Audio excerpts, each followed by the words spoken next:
Hi, I'm Rob Donkersloot. I'm an ultra running coach situated in Perth, Western Australia, and have around 35 runners in our community we call Mind Focused Running. My run coaching specializes in focusing on mindset, mindfulness, and meditation. As part of Mind Focused Running, we have weekly catch-ups on Zoom where we talk all things running, mindset, and mindfulness related. A few weeks ago, one of the runners I coach spoke at this session about her experience with dealing with an eating disorder while participating in ultra running. The presentation significantly affected all those that heard her speak and gave them more of an understanding of how an eating disorder goes far, far deeper than just issues related to lack of nutrition, weight, and the physical health issues this causes. The runner and I have been working together on her running and mindset for about 15 months. And that has been a massive learning curve for me in terms of understanding eating disorders and how it affects endurance runners. The discussion in the Zoom session came out of one of our event recap sessions when I talked about difficulties I had on the course with another runner who wouldn't stop when they definitely needed to. A mind-focused runner with the eating disorder piped up and said, "It's not that they don't want to stop, they can't stop." I know there were lots of people on that session who didn't understand this either. And afterwards, the athlete and I talked about perhaps having a presentation where she could explain this very, very difficult subject. The runner is going to speak about her very personal experience with this, and I know it was confronting and extremely difficult for her to talk about. Before this session, she had never spoken to a group like this before on this subject, and very few individuals. And it is only because she values and trusted our mind-focused running community that she chose to do it. There were times we had doubts whether it would proceed, but she knew our community would do the right thing and keep it totally confidential. It would have been really easy to say, no, we won't do it. But what I hope is after this presentation, if you suffer from something like this, you can understand it. You can recognize it in the behavior of others in the running community and take more educated courses of action when you communicate with people on this or in extreme situations where you need to intervene like I had to. Also, a lot of people say the wrong thing, but that comes from a lack of understanding. Perhaps you can help them understand a little bit better when you see this happen. This presentation has been developed to create an understanding in the wider running community. It is pretty well word for word what was said at the Zoom presentation, other than edits for de-identifying purposes. The runner you hear is a digital synthesized voice, as she wishes to remain anonymous and for her privacy to be protected. I think it is so important the awareness of eating disorders is more greatly understood in endurance running. So I thank you for investing the time to enhance your understanding.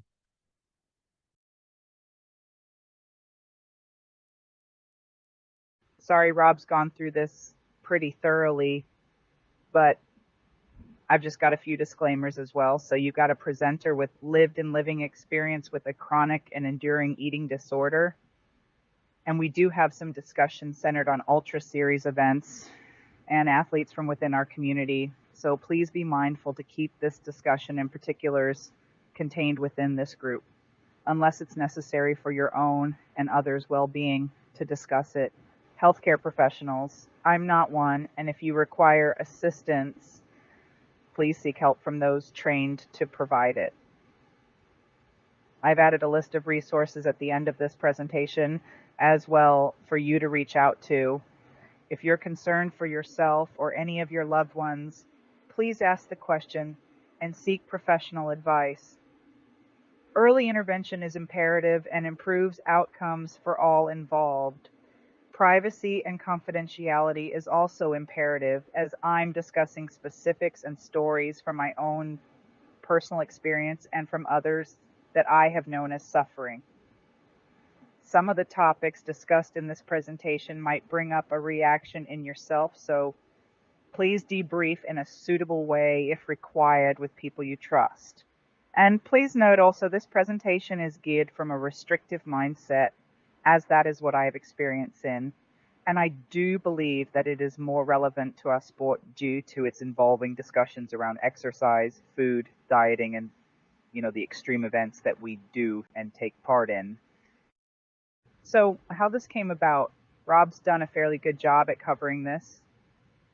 Just to reiterate, the purpose of the talk was based off some discussions we had within a supergroup. And we were just talking about some of the behaviors some athletes noticed during events, and many members of that discussion on the evening could not wrap their head around the thought process and mindset of those athletes. And I'm just hoping to clarify a level of understanding.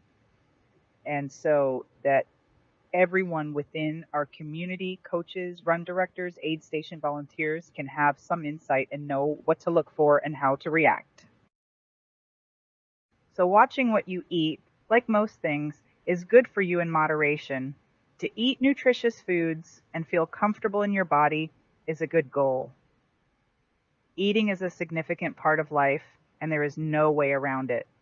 Food is fuel, and it is vital to keep our bodies moving and being able to live our life to our full capacity. And for us, it mind-focused running to be able to do the events that we want to do and keep on competing in our races. Very disordered eating habits and eating disorders have distinct signs and symptoms, many of which overlap. And both have various physiological, mental, and emotional manifestations with different levels of severity. Disordered eating behaviors are prevalent in our society and diet culture with the rise of Fitspo and Thinspiration. And most recently, Kim Kardashian has taken the spotlight with her weight loss and the removal of her Brazilian butt lift. I digress. A lot of people revere skinny as fit or healthy, and being on the other end of that spectrum to being intrinsically bad and unhealthy. We have all heard of fat shaming. However, being underweight and restrictive is actually more critically unhealthy than the latter. Engaging in disordered eating behaviors like repeat dieting does increase one's risk of developing an eating disorder in the long run. There's no pun intended in that. So what exactly is the difference between the two? Mental health professionals use specific criteria described in the DSM-5 to determine whether someone has a clinical eating disorder, including those that are well known, so anorexia, bulimia, and binge eating disorder. And the criteria for eating disorders includes many disordered eating habits. However, not everyone who engages in disordered eating meets the criteria for an eating disorder. So the critical factors include how many disordered eating behaviors you engage in, how often you use the behaviors, and the impact on both your physical and mental health distinguish the two. The degree of obsession with food, calories, shape, weight, and the behaviors that reinforce these obsessions can signal the difference. When the obsession with food hinders your daily functioning, it is time to seek professional help, especially when what you're experiencing leads you to deep prioritize things you used to really care about, such as work, relationships, school, study, hobbies, whatever it might be. It is important to note that people with eating disorders often feel powerless over this behavior and have a hard time controlling their behaviors. I liken it to being a passenger or an active bystander in a high-speed train wreck of your own life, which is driven by the eating disorder that has taken over your mind, body, and soul. So I thought it best to first set the scene with some statistics and definitions. The following statistics are taken from the Eating Disorders Victoria Hub. The number of people in Australia with an eating disorder at any given time is estimated to be about 1 million, or approximately 4% of the population, and this number has markedly increased with the isolation forced during COVID-19 pandemic lockdowns. Eating disorders, when combined with disordered eating together, are estimated to affect 16.3% of the Australian population. Binge eating disorder and other non-specified feeding and eating disorders are the most common, affecting approximately 5 and 6% of the total population. That's male and female. And anorexia nervosa and bulimia nervosa each occur below 1% of the total population. The most common eating disorders that affect both genders include anorexia, So it's the disorder that is marked by extreme control over calorie intake, an intense fear of gaining weight, and often unrealistic view of body size and shape. Bulimia, which is known as binge purge syndrome, it's marked by frequent, rapid overeating, followed by purging to avoid gaining weight. And that purging might be forced vomiting, obsessive exercising, and misuse of laxatives and diuretics, and binge eating disorder. So the disorder is marked by frequent out-of-control eating in a short amount of time until the person feels uncomfortably full, and it often occurs in secret because of self-disgust and embarrassment. And people with this condition don't purge. So there are also a lot of other non-specified eating disorders that are not listed with the DSM-5. So you've got a typical anorexia, which is all the symptomology and criteria met for anorexia despite being within a normal range of BMI. Orthorexia, which is a fixation on clean eating, intermittent fasting, keto dieting, macro calorie counting, all that sort of stuff. Diabulimia, which is pretty scary, is when a diabetic controls and reduces their insulin dosage as a means to control and lose weight. Pica, the consumption of non-food items, so ice, soil, paint flakes, cigarette ashes, and chalk. Rumination disorder is fairly self-explanatory. Spit and chew, avoidant restrictive food intake, think a fussy child, they never grew out of it. The sufferer will only consume safe foods, and that might be yoga, ice cream, lollies, chocolate, but they'll only want to consume that thing. Drunkorexia, withholding food calories to allow for alcohol calories. Night eating syndrome, so excessive consumption consciously and unconsciously at nighttime, which includes sleep eating, which is similar to sleepwalking, and body dysmorphia also fits into this bracket as well, which affects males and females differently, as males often want to be more muscular or vascular, and females typically want it to be with their weight or fat distribution on their body. And just to finish off with the stats, here's some harrowing ones on the mortality rates, treatment success, and recovery rates of clinical eating disorders. So please note, I'm talking clinical eating disorders, and they're very complex physical and mental health illness, and they're difficult to treat. Eating disorders have the highest mortality rate of any mental illness, with 25% of those formally diagnosed with anorexia nervosa. By death, by medical complications, and those diagnosed with anorexia nervosa are also 31% more likely to commit suicide than the average person. So this rate increases again if the diagnosis coexists with another mental health condition. Bulimia nervosa sufferers have a suicidality rate of 8% more than the average person, and the recovery rate from a severe eating disorder, which is the loss of all symptomology, is 20%, and for anorexia nervosa is only 10%.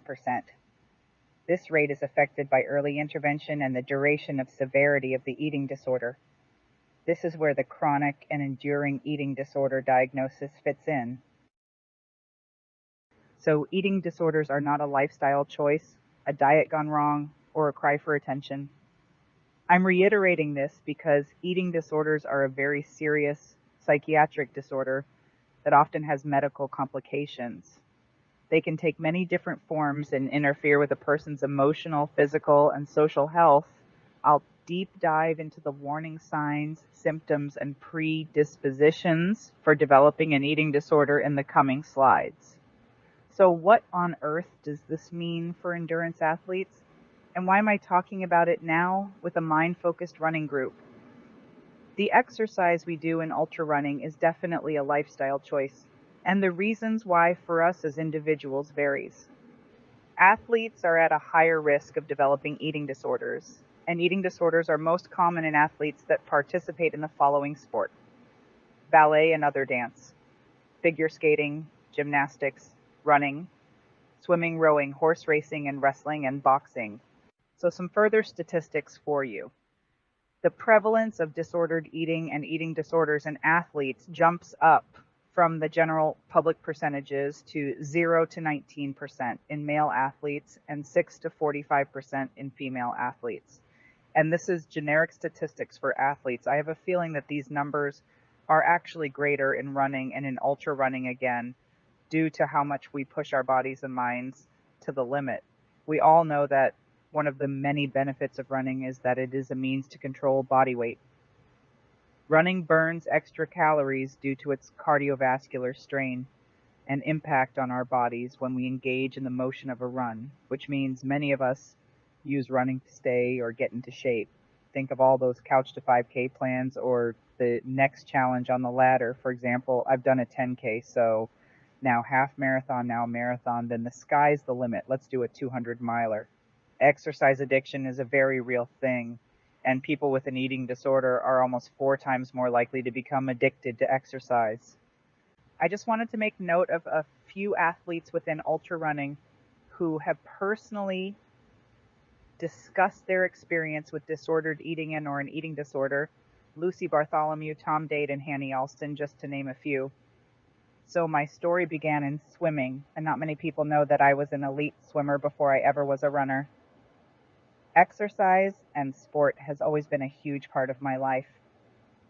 I was involved in high school athletics, mainly the 800 or 1500 meter cross country, volleyball, hockey, and post-study. I played mixed netball, volleyball, touch football, and women's football, which I'm not made for. Whilst I was a swimmer from the age of 7 through to the age of 14, I was training 16 hours a week, not including weekend time trials or competitions.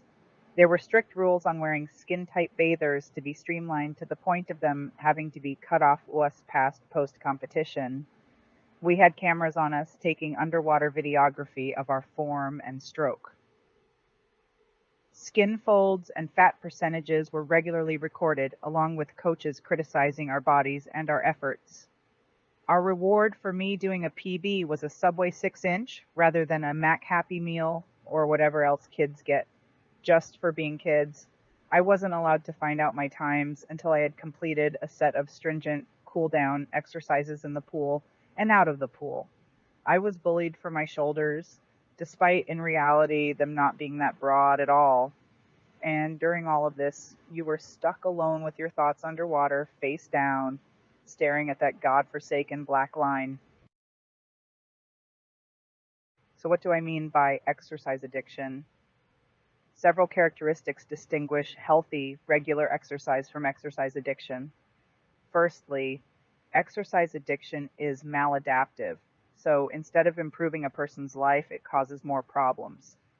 The stress of running on the body to deal with life. Stress is stress on top of stress, and it can become a toxic positive feedback loop. Exercise addiction can threaten health-causing injuries, physical damage due to inadequate rest, and in some instances, particularly when co-occurring with an eating disorder, malnutrition, and a lot of other problems. Exercise addicts display traits similar to those of other addicts, which includes obsessing over the behavior, engaging in the behavior even though it's causing physical harm, engaging in the behavior despite wanting to stop, engaging in the behavior in secret, utilizing exercises as excuse to avoid social or other life activities, including work, and exercising in incremental weather, and exercising despite and through injury.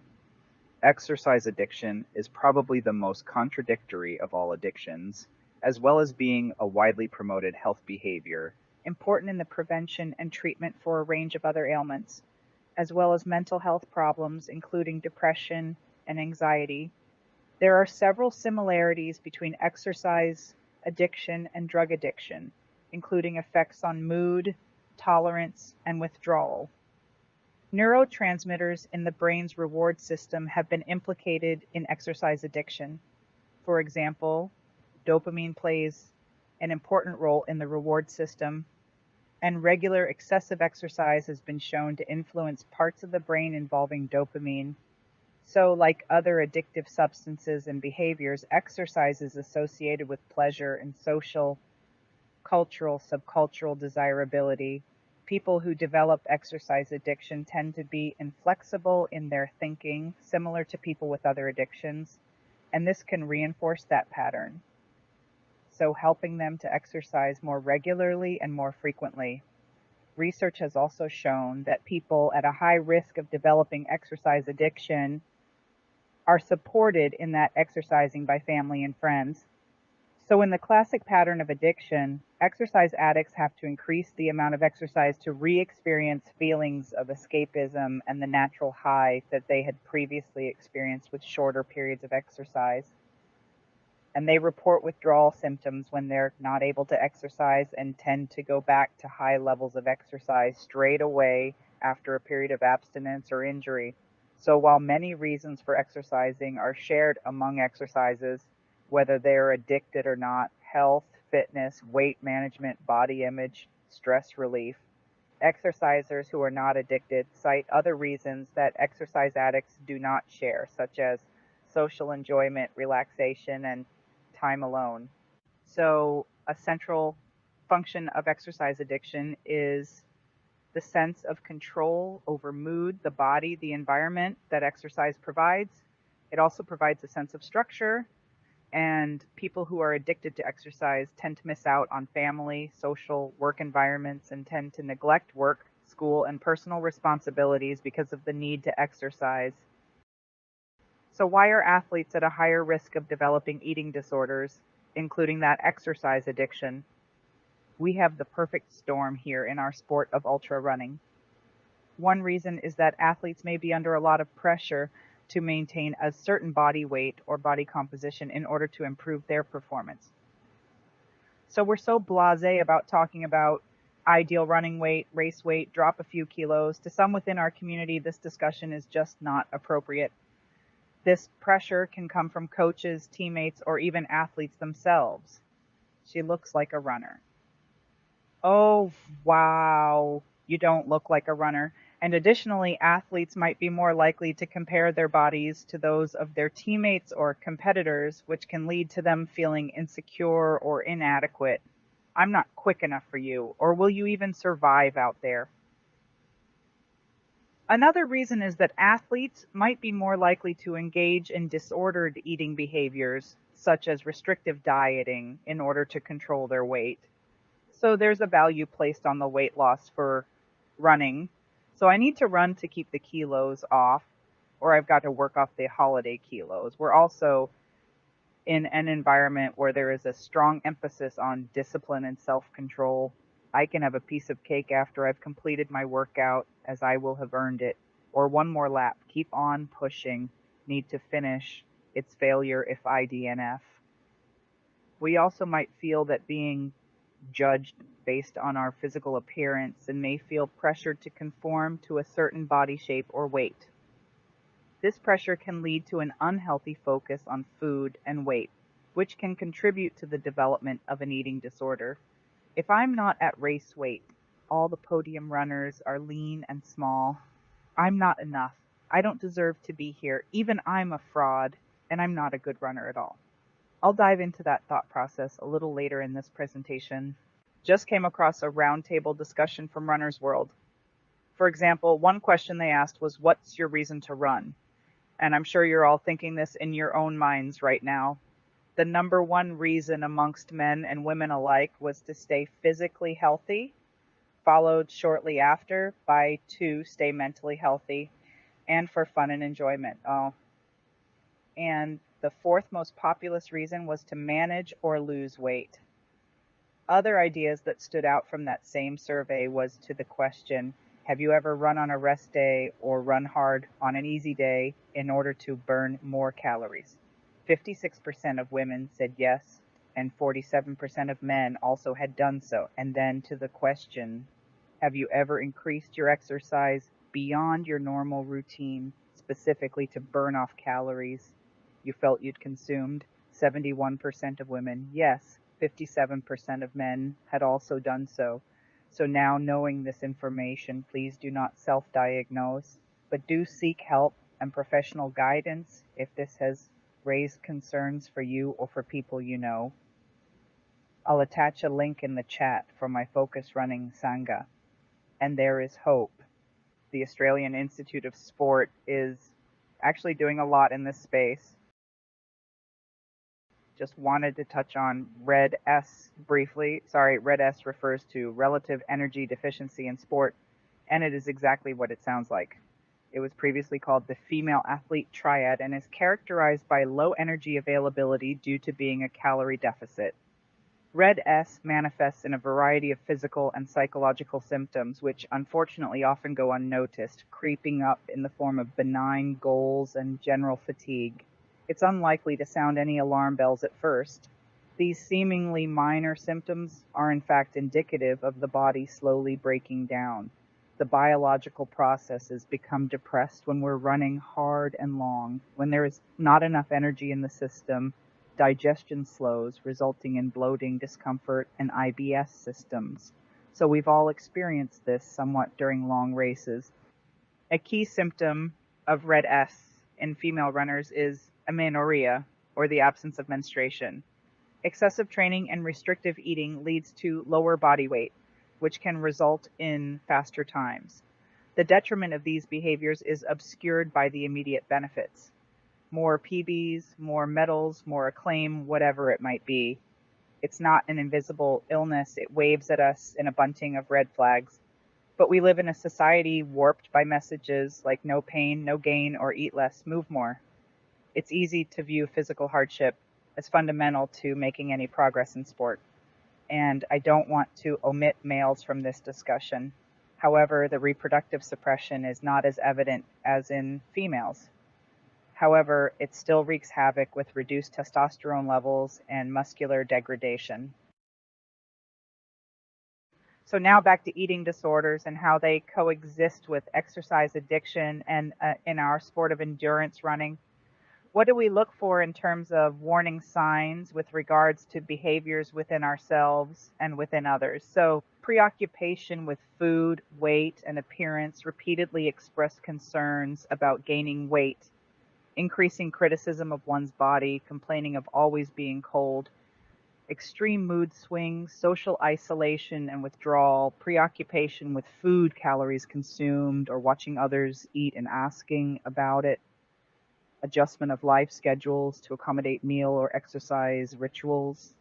A key symptom of red S in female runners is amenorrhea, or the absence of menstruation.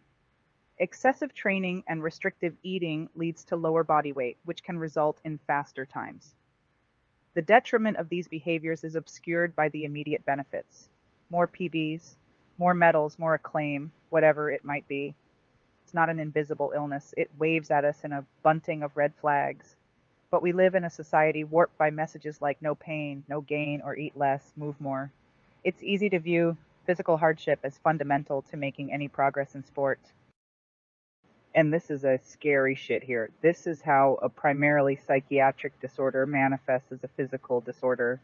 You have irreversible bone loss, osteopenia and osteoporosis, muscle loss and weakness, including in the heart muscle, which leads to irreversible arrhythmias, ST changes by phase X and bradycardia, postural tachycardia and lightheadedness, anemia and fatigue, severe dehydration, which can lead to kidney failure and lymphatic system dysregulation, dry skin and hair loss, delayed healing, slow digestion, gastroparesis, and esophageal cancers, fainting, fatigue, overall weakness, loss of gray brain matter, menstrual irregularities and loss of libido, depression, and insomnia, impaired immune system functioning, so you're regularly sick, liver a dysfunctioning liver failure, lanugo for warmth and Raynaud syndrome, irreversible gum loss, and enamel damage from purging.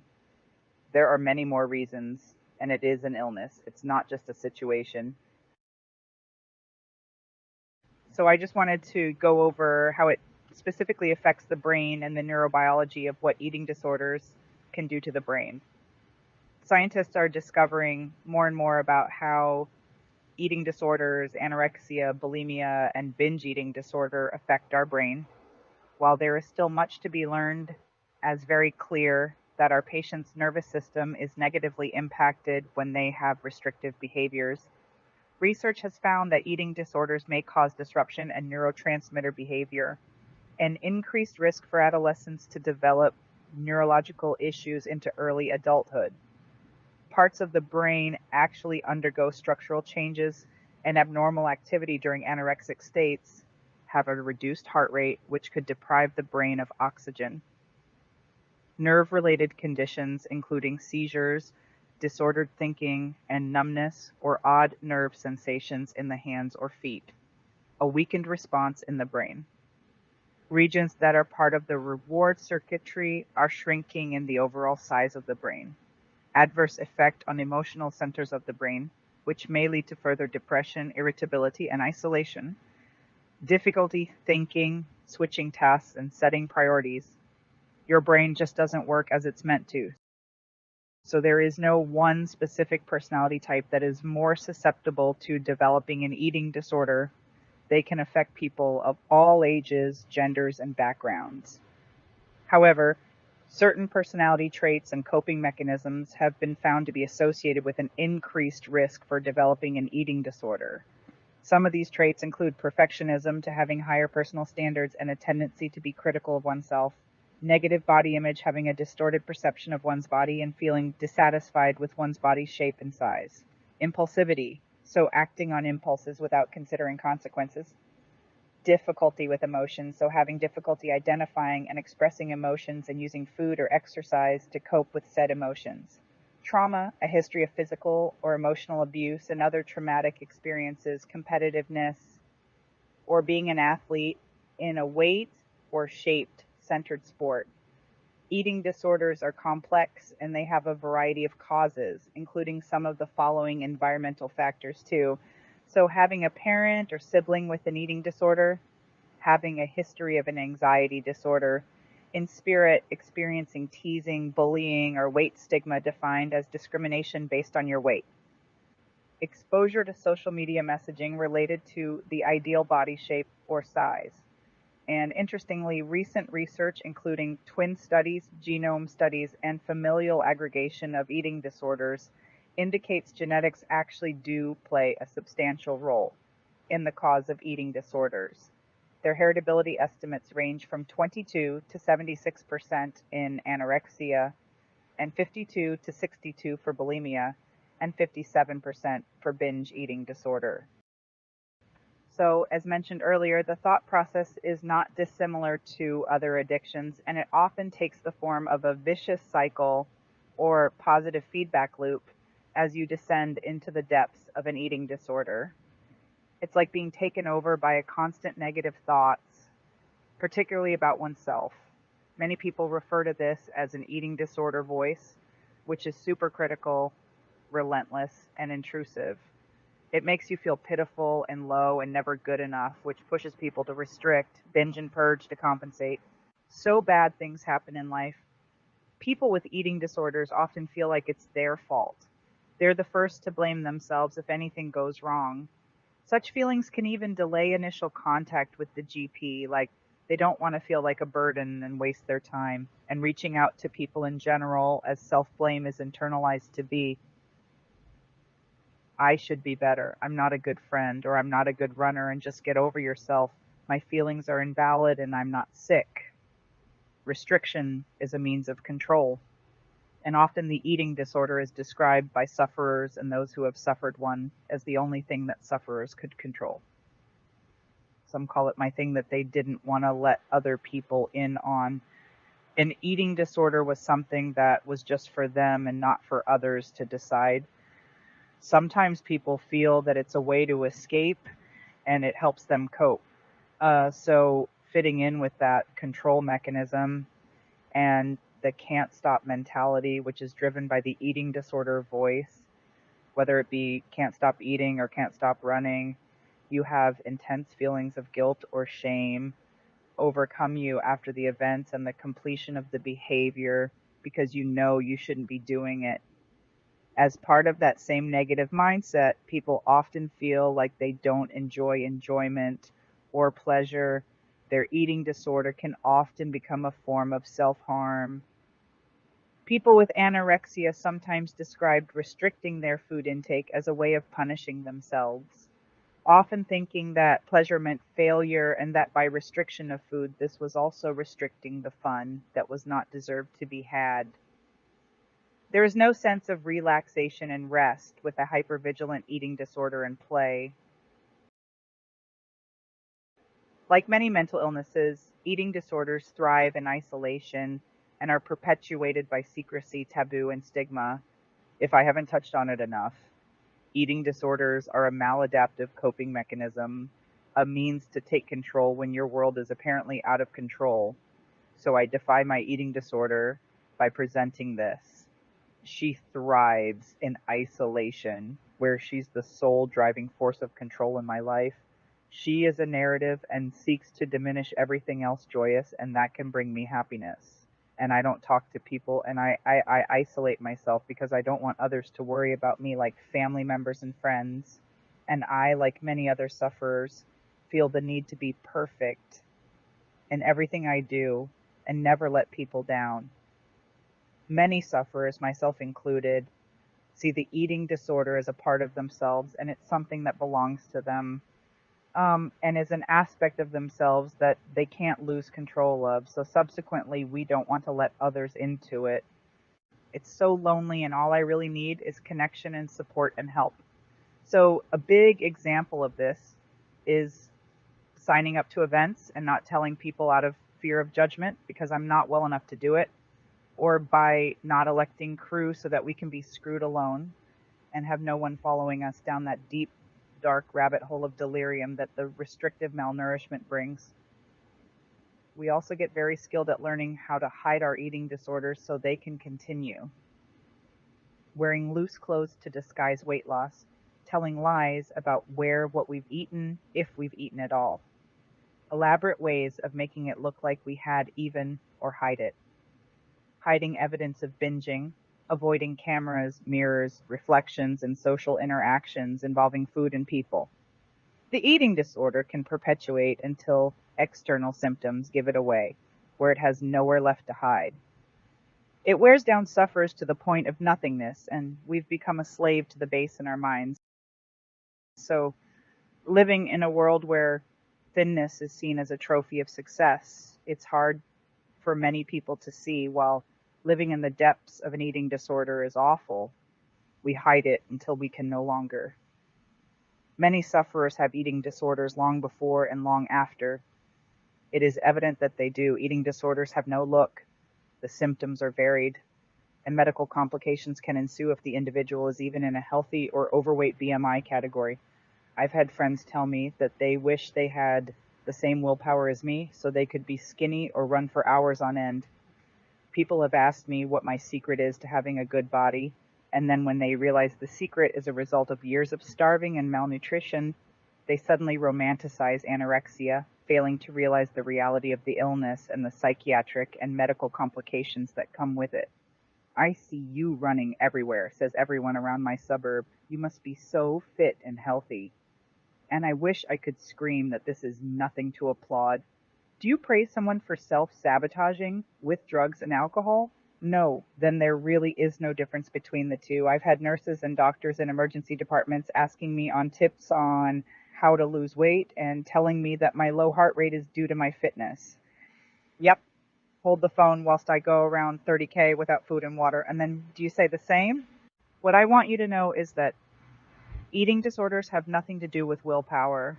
They're all to do with habits. They're not choices. They're what we must do for the eating disorder to retain control in a life otherwise out of control. And as soon as we defy the eating disorder, she rebels and inwardly self-sabotages us. Nothing ever satisfies this disorder, less and less and more until there is nothing left to give. When you have an eating disorder, it's not unusual for you to also have another mental health issue. I have 5 current mental illness diagnosis, which impacts my treatment outcomes and lack thereof of suitable ones. Studies show that about 2/3 of people with eating disorders also have co-occurring anxiety disorders, and of these, the most common is obsessive compulsive disorder.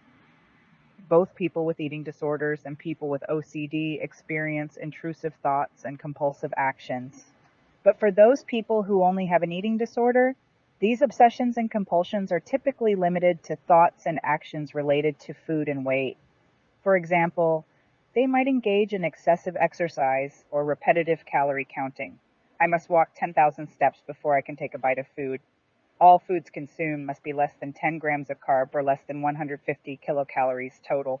One of mine is an unrealistic expectation to must achieve 30,000 steps in a day, even when injured, and keep food consumption to as low as possible, no more than 1,000 kilocalories a day.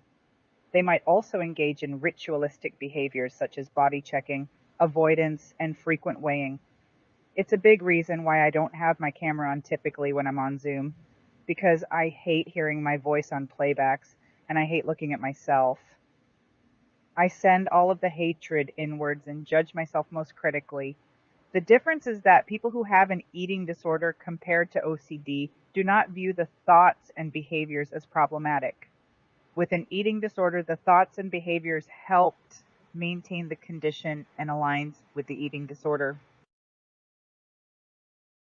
Eating disorders are insidious, tricky diseases. They slowly unravel, persuading you to succumb to all of their demands. And sometimes the demands are to eat less, to binge, to purge, or to restrain from eating entirely.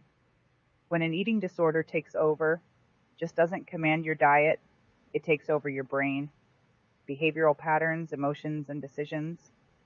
It takes over you and the real you, in an empty shell of the vibrant being that you once were. Even if you're hungry, your eating disorder both manipulates you to change the idea of what hungry really means. I don't have hunger cues anymore, and I can't remember the last time I salivated. It's hard to explain.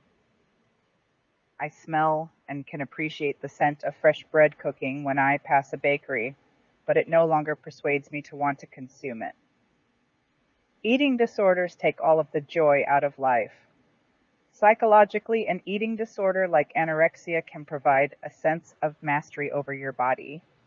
Rigid rules and rituals around eating create a feeling of structure, predictability, and security.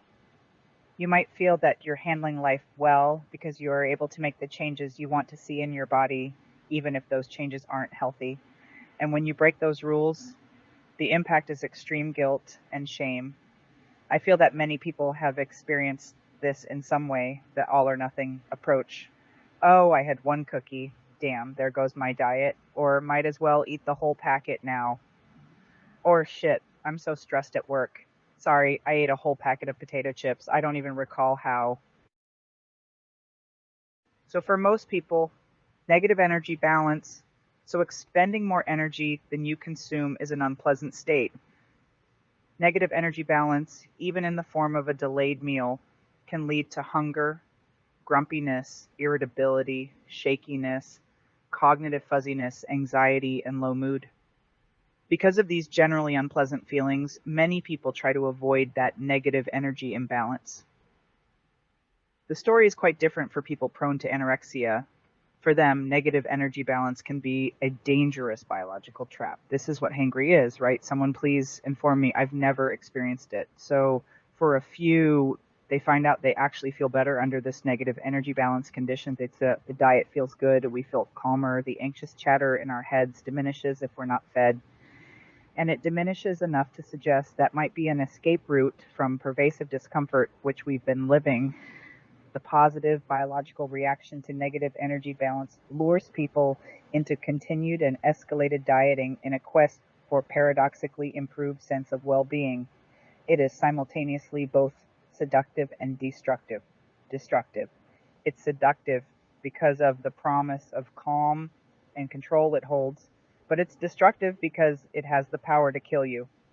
Give anorexia an inch and it'll take a mile. The lure of starvation is enticing, and for me, it's much nicer than sitting in the discomfort of feeling full or satisfied. That brings up a level of anxiety that I struggle to sit down with. Numbing out and dissociation, which I'll discuss next, are my self-soothers. An additional behavioral issue, which often affects the disconnection between the mind and body in those that are suffering with eating disorders, is sleep. Many sufferers of eating disorders also experience sleep difficulty due to concurrent affective or anxiety disorders and the consequences of the changes in biochemistry due to the eating disorder. Sleep deprivation can create a real feeling of disconnection, often having the same effects that restriction of food can have. long-term sleep deprivation can create a somewhat chronic dissociative state. During the period of 2019 to 2022, I survived off roughly 4 hours of broken sleep a night, particularly worse during times of heightened stress. And I can tell you firsthand why sleep deprivation was used as a mode of torture. Another phrase in me, and for some in our group, they might have observed this, is the delay in selecting food, looking at menus, or allowing permission to eat. Like people need to tell me that it's okay or offer me something. And with menus, it's calculating what is the least amount of risk on this. So this task often ends up in a panic when I order nothing. I just can't be bothered doing it. So it's easy to go back to that avoidance thing as we discussed and not socially engage in post-run cafe trips or meals. Oh, numbers, less is less and more is more. It's a perfectionistic ladder climb. Give me 10K on a plan at 5-minute kilometer pace, and I'll tell you that I'll outdo it. Restriction of intake becomes more strict as time goes on and the rules deepen. Nothing will ever be enough. The number on the scales will never be low enough to satisfy this eating disorder. I've signed up, so I must finish, as failure is just something I can't do. Endurance running is extreme. That is why you find a lot of us here. The lure of the delirium, self-soothing, pushing ourselves to the limit. Because there is no limit and nothing ever satisfies the demon in our brains. It even takes over actions of stillness, including attaching my daily meditation into a should and a must do in my sick regime, which is not a routine. The next 2 slides present the most troubling symptoms of an eating disorder. Anosognosia is the lack of awareness of self, and primarily presents as the patient's belief that he or she is not ill. It is a defining feature in anorexia and prevents treatment until medical and health outcomes are dire. Up to 80% of sufferers diagnosed with anorexia will have a degree of this, myself included. I was completely unaware and utterly lucid. On most of my trips to the emergency department, there were 8 alone in 2020, including multiple long-stay inpatient admissions. So I did 6 weeks on a specialized ward in 2019 and subsequent throughout 2020 and 2021, as well as other stays during my teen years. It took until I had an ambulance rocking up at my GP clinic for me to become scared enough of the demon in my mind to take it seriously. In all honesty, I shouldn't be here talking to you this evening. However, that's pretty hard for me to discuss. I want to repeat that. People have an eating disorder long before and long after it looks like someone has one. You must be aware of the outward warning signs, as early intervention is critical. Fitspo and Thinspiration are bullshit, and being underweight is more critically unhealthy than being overweight. You have less margins to cope with, and even the minor inconvenience of COVID or a head cold can kill you. For me, it meant 3 months of colds in 2021, which developed into pneumonia. It's why I was AWOL for a period of time from May to August. The stereotype needs to be broken. Anorexia is not just an emaciated, white, cisgendered, young female privileged gaunt thing. The challenge is in both internal and external validation of eating disorders, and there needs to be less prohibition of those suffering from seeking help.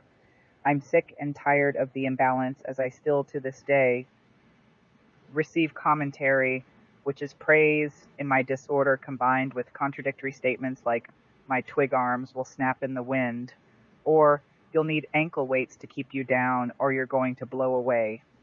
I still struggle every day with every action, thought, and feeling. I hate so many parts of me and view myself as uncomfortable in my own skin, and at times I feel obese. I know this is hard for others to comprehend.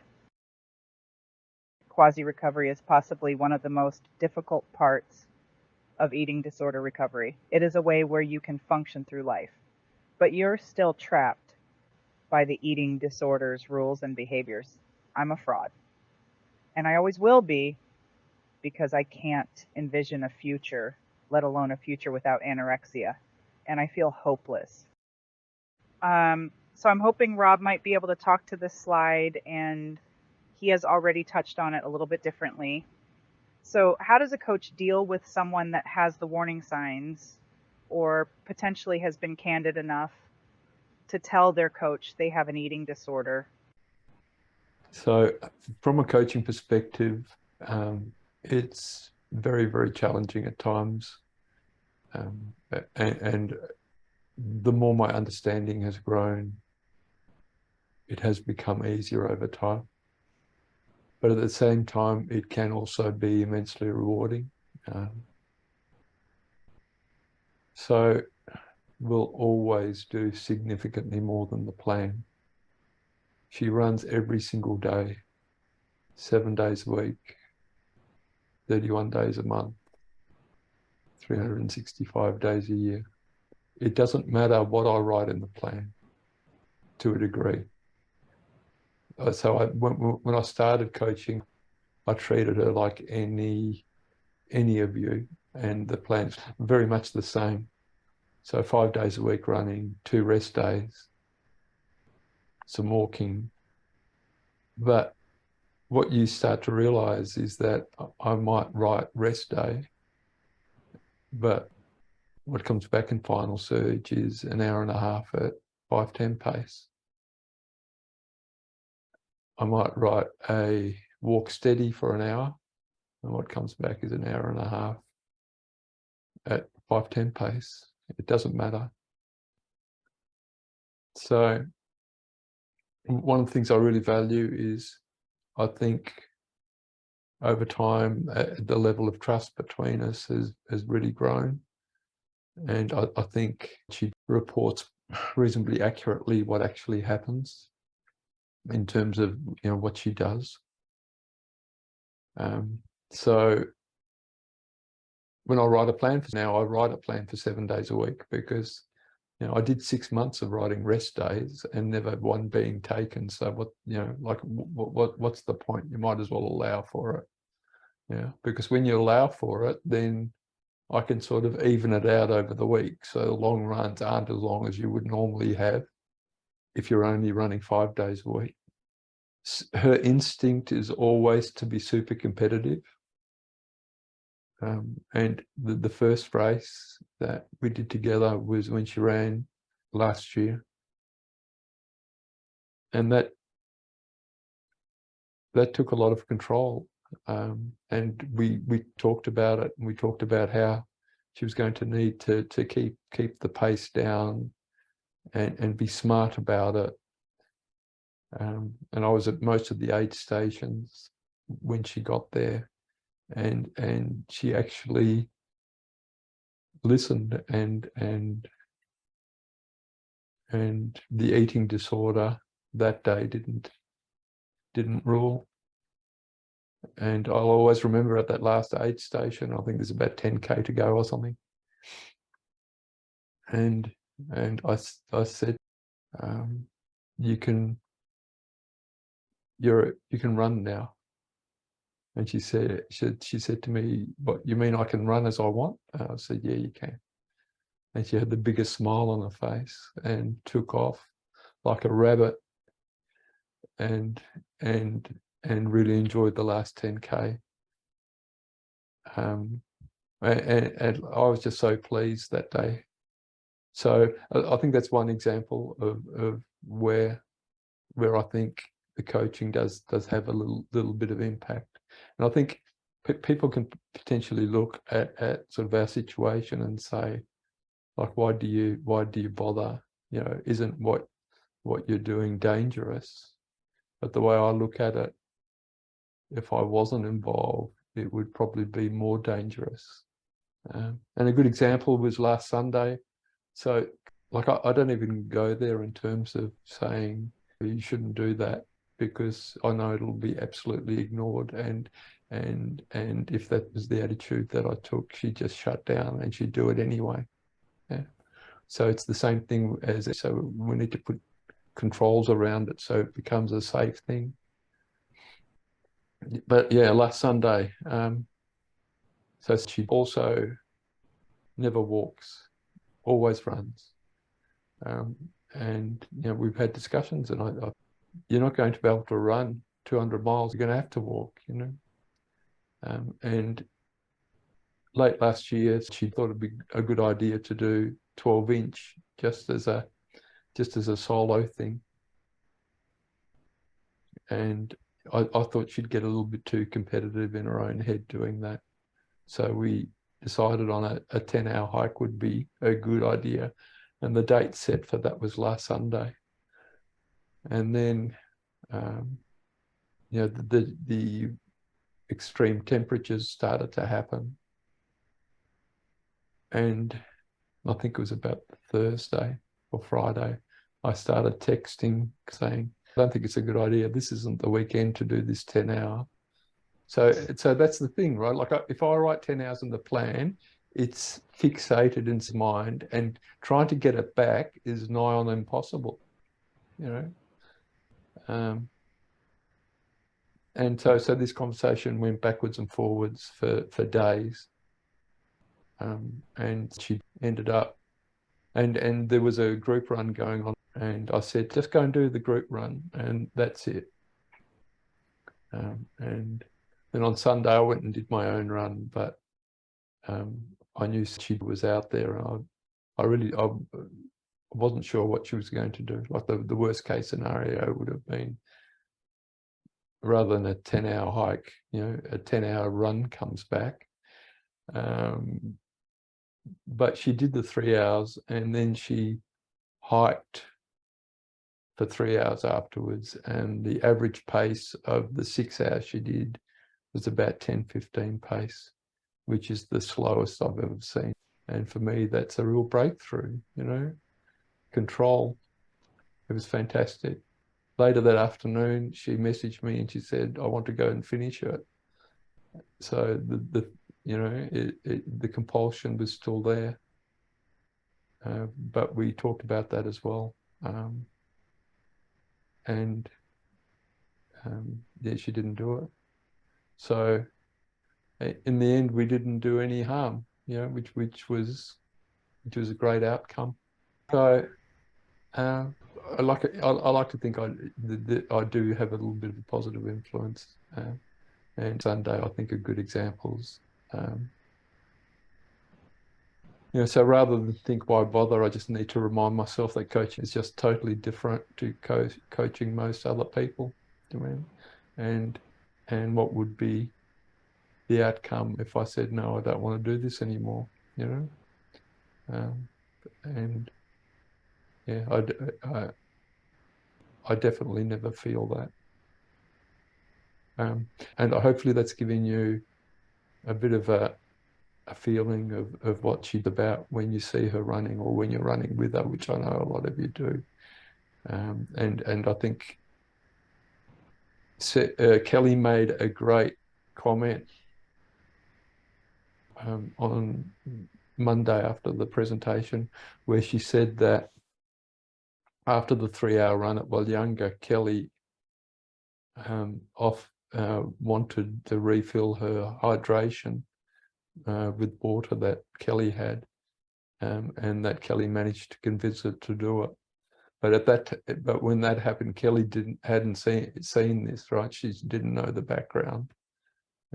So when you guys are out there and similar sort of situation happens, maybe sort of offer that sort of help. The more that we can, as friends and a community of people, I think can help, the better. And she will talk in a minute, about sort of inappropriate help too. And she, there's a lot of people who probably come from an area of meaning well, but they say inappropriate things which have the opposite effect of actually assisting. And I know, like there are lots and lots of times where I've thought, is what I'm saying the right thing? Sometimes you just have to go with your gut and just sort of go with it. But in terms of coaching, I think it's for me anyway, I'm starting to be able to recognize signs, and And look, I think, telling her story today, I think there are a significant number of people with this issue in our sport. And just on Monday, he was so brave in terms of writing about her experience, which really isn't that different to what she describes, maybe not quite as severe. So from a coach's perspective, it's really good to know, and certainly people that I coach, if they have any of these sorts of issues, please talk to me about it, because I think it works well for both of us. But then, there's I think what we're doing tonight is fantastic, because it's increasing our awareness, but we're just a community of 35 people or so, and there's thousands of people in the West Australian ultra running community, tens of thousands Australia-wide, hundreds of thousands worldwide, and this goes right through. And while maybe I don't read the right stuff or watch the right things, because I know people mention it, just mentioning it isn't enough, because it goes so much deeper than this thought of, the person's skinny is not eating enough and that's unhealthy. And I think that's probably where most people's understanding of this is. So I'd love for there to be a conversation in our sport about this, because the things that we're talking about are going to happen again, and we to do this week, because it's delirious next week, and there are going to be people out there, right, with these exact symptoms, and the train wreck's going to happen again. So and the race director or race directors have no idea how to manage it. The aid station people have no idea how to manage it. I don't even know if you could write a protocol in terms of how to manage it. So, I don't pretend for a minute to have the answers, but it would be great for the discussion to start, because I don't think the discussion's out there now. And if you have read this sort of stuff before or heard it, please send us some links, and because anything that we can share will be terrific. I've said more than enough. How can a race director and aid stations deal with this? And yeah, it is a very tricky subject indeed. I guess it's just being aware of what you're observing.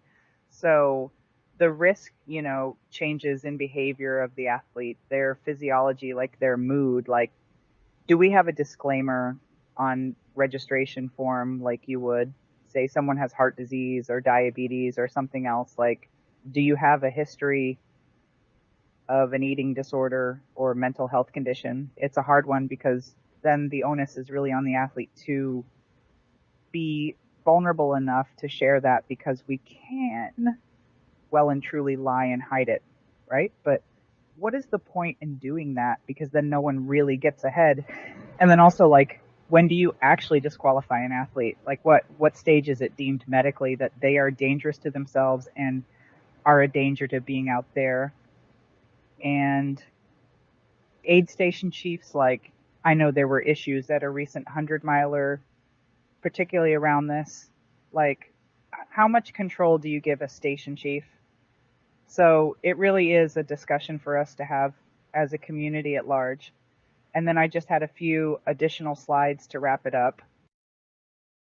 How do we manage it as a community? So this is all pretty straightforward stuff. I mean, we're always told in our race briefings to look out for other runners. And so I hope I've been able to shed some light on the warning signs and symptoms. And, you know, you're a bit more informed now on what to look for. Be a friend and not a critic. So separate the athlete from the eating disorder or from the delirium that they're experiencing. And if you know that they do have an eating disorder or disorder like relationship with food, take the focus off of food and weight. Like, don't have that as a centric part of your conversations with them. Show compassion and care and listen without judgment. I believe that the mind-focused running community is fabulous at that. Seek help for yourself and others because it is fairly, you know, involved and it's not a nice thing to experience for anyone. And then also know when you aren't okay to actually ask the question if they're okay. And just add this as sort of a warning as well. So all of these things on here have been said to me, and it's pretty much what exactly not to say to someone that is suffering, and a lot of it is not coming from a place of malice. It's just a place of lack of understanding, as Rob mentioned in the beginning of this presentation.